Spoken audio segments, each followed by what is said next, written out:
आज हम अलमास के नाके पे हम यहाँ जो कॉर्नर मीटिंग कर रहे हैं वो आने वाला विधानसभा जो इलेक्शन है कुछ हम डेवलपमेंट्स पे बात करेंगे।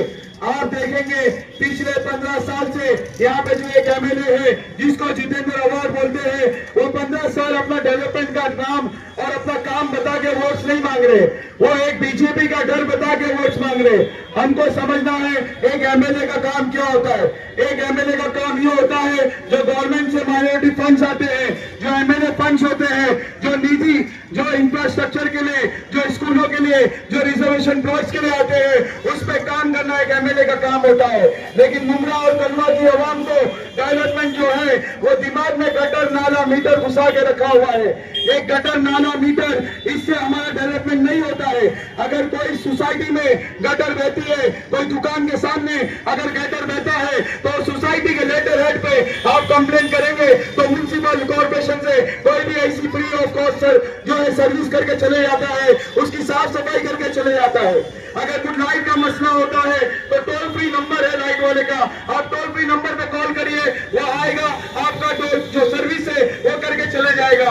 लेकिन जो डेवलपमेंट का असली मुद्दा है, जो यहाँ पे जो गरीब तबका है, जिनके माँ बाप के पास पढ़ाने के लिए पैसे नहीं है, वो बच्चा बेचारा पैसे के वजह से स्कूल नहीं जा पाता, वो गवर्नमेंट से स्कीम आती है जिसको माइनॉरिटी फंड्स बोलते हैं, वो माँ बाप तक पहुंचाए ताकि वो माँ बाप अपने बच्चों को अच्छे से पढ़ा सके। ये भी एक डेवलपमेंट का हिस्सा है, हमको समझना है। जो फैमिली जिनके पास इलाज के लिए पैसा नहीं है, जो गवर्नमेंट से स्कीम आती है वो स्कीम उनके घर वाले तक पहुंचा सके और वो जो बीमार है उनका इलाज फ्री ऑफ कॉस्ट हो सके, ये भी एक डेवलपमेंट का हिस्सा है। आज मुमरा कलवा में 20 लाख से ज्यादा आबादी है, 25 लाख से ज्यादा आबादी है, लेकिन यहाँ पे आप देखेंगे तो डेवलपमेंट के नाम पे सिर्फ 15 साल से जुमला दिया गया है।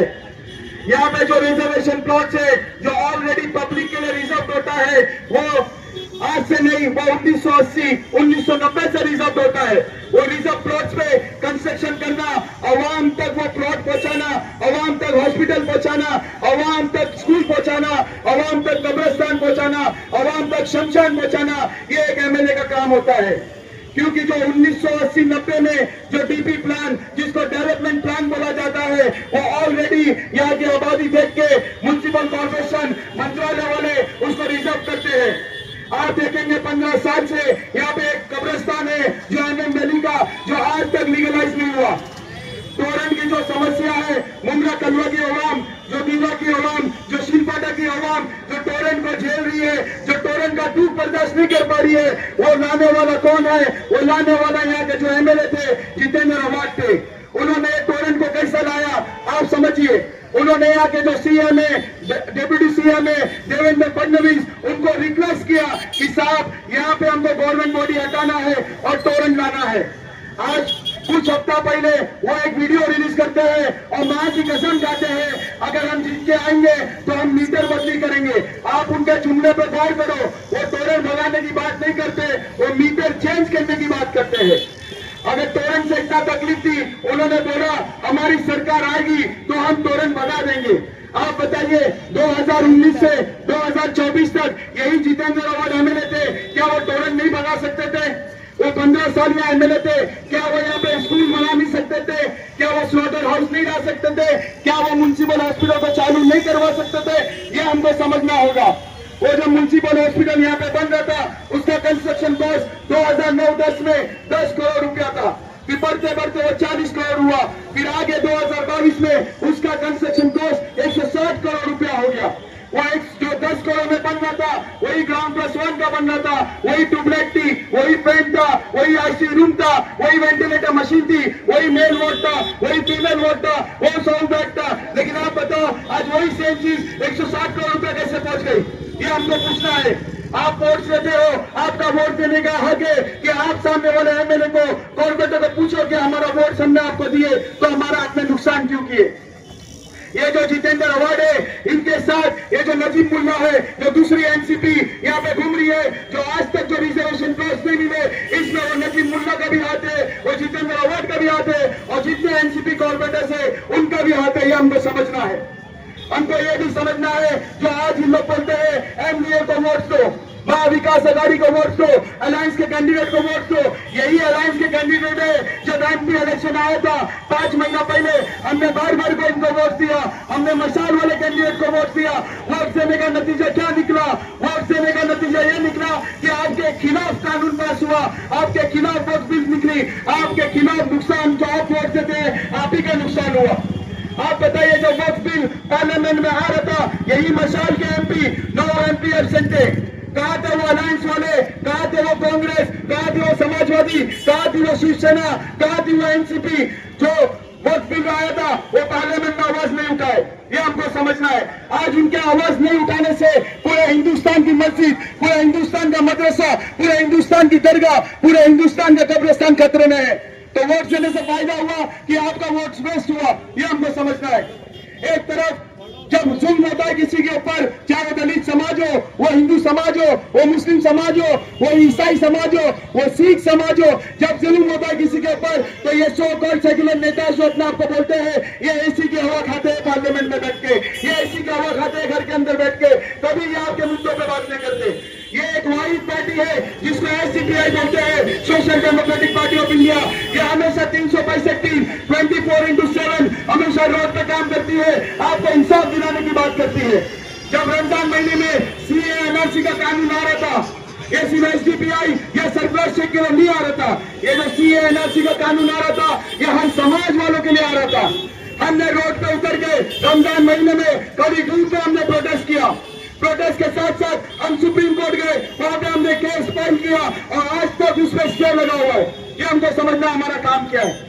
जब ये कुछ महीना पहले एक पिक्चर आई थी हम दो हमारे 12, उसमें एक मुस्लिम समाज को टारगेट करके एक पिक्चर बन रही थी। उसमें कुरान की आयत मोड़ तोड़ के बता रहे थे, उसमें मुस्लिम समाज की औरत को एकदम नीचे गिरा हुआ बता रहे थे। तब कहा था ये एमपी, कहा था ये एमएलए जितेंद्र अवार्ड, कहा था वो नजीब मुल्ला, कहा था वो एनसीपी के कॉर्पोरेटर, तब वो क्यों फिल्म डायरेक्टर पर आवाज नहीं उठाए, क्यों ना वो पिक्चर को स्टे लाए? कभी भी कोई आवाज नहीं उठाया। ये वाहिद पार्टी एसडीपीआई हाई कोर्ट गई, सुप्रीम कोर्ट गई, जितने भी जो डायलॉग्स थे उसको डिलीट करवाई। डिलीट करवाने के बाद वो डायरेक्टर और सेंसर बोर्ड पे 5 लाख का फाइन लगा, जिसने वो 35 करोड़ की फिल्म 2 करोड़ भी नहीं कमा पाई। ये हमारा काम है। आप एक बार हमको मंत्रालय भेजो, आप एक बार अगर हमको मंत्रालय भेजे जहां से पावर बनता है, हम आपको वादा करते हैं हमारी मुंद्रा कलवा की आवाम, हमारी महाराष्ट्र के आवाम, हमारे हिंदुस्तान के लोग कभी ना उम्मीद और मायूस नहीं होंगे।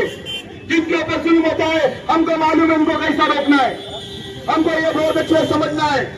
ये जितने भी रिजर्वेशन मुंद्रा वाले को नहीं मिले, ये एक आदमी का काम नहीं है। 2009 से 2022 तक ये एनसीपी वाले, ये चाचा भतीजा एक थे, आज दुनिया भर की एक्टिंग करते हैं।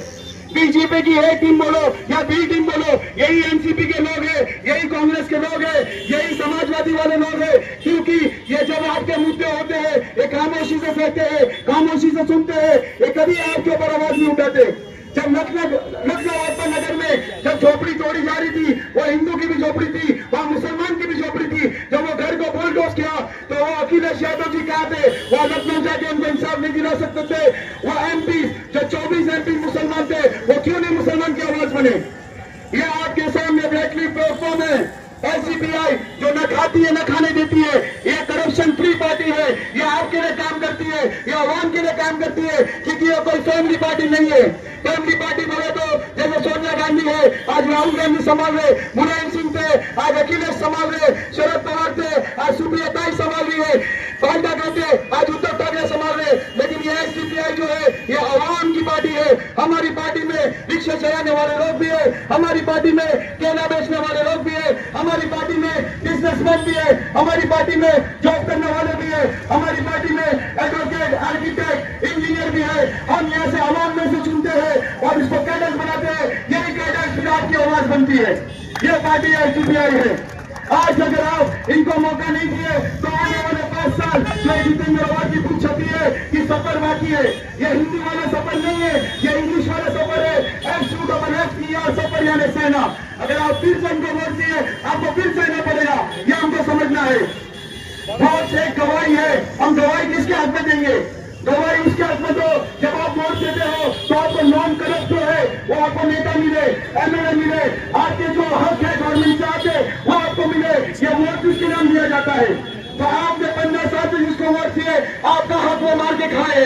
जो पब्लिक यहाँ पे घूमती है 200 रुपया 500 रुपया 1000 रुपया देके, ये हमको समझना है वही लूटा हुआ माल है जो इन्होंने अपना हक दबाया है। वही लूटा हुआ माल आप पब्लिक में भी खर्चा करते हैं और फिर वापिस खर्चा करने के बाद ये कॉर्पोरेशन से वो हक मारते हैं, फिर अपनी रोजी रोटी बनाते हैं, अपनी मोटी सेकते हैं। ये हमको समझना है।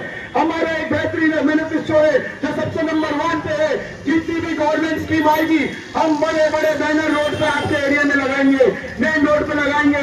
100 करोड़ की निधि आई, 50 करोड़ खर्चा हुआ, 50 करोड़ पब्लिक का बैलेंस वो जो है गवर्नमेंट में है, कॉर्पोरेशन में है।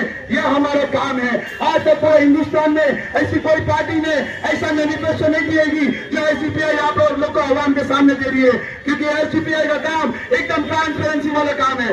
यह हमको समझना है। आज ये रामगिरी महाराज जो अल्लाह के नबी की शान में गुस्ताखी करते हैं, क्या ये नजीब मुल्ला को अरेस्ट नहीं करवा सकते? ये महाराष्ट्र में सरकार गठबंधन में किसकी है? अजीत पवार एनसीपी और बीजेपी ये गठबंधन सरकार है। क्या अजीत पवार वो मुसलमान समाज की आवाज नहीं उठा सकते? जब वो आवाज नहीं उठा सकते तो हमको समझना है गुमराह कलवा की ये लाखों की आवाम को वो कैसा इंसाफ दिलाए। ये ऑटो रिक्शा में आपको बहुमत से वोट देना है, इनको आप बहुमत से जिताइए, मंत्रालय भेजिए, ये आपकी आवाज हमेशा बनेंगे। Thank you.